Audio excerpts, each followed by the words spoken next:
ठीक है, तो ये आपका लाइनेक्स सर्वर।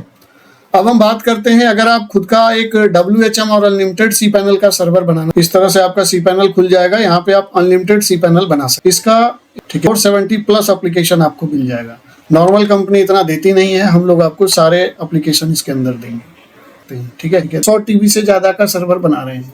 100 TB से नीचे का बनाने वाले हैं तो फिर आप कंप्यूटर में ही बना सकते हैं। कोई देखिए चाहते हैं, ठीक है। और ऊपर दिए हुए जितने भी ऑप्शन है, जितने भी सॉफ्टवेयर हैं, ये इसमें इंक्लूडिंग है। ठीक है, ये आपका 35,999 में लाइफ टाइम के लिए बन जाएगा।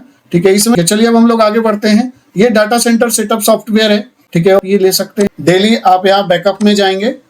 ठीक है, आप यहाँ पे बैकअप लिस्ट में देख सकते हैं हमारा लोड बढ़ गया, हमारा यूजेज ज्यादा है।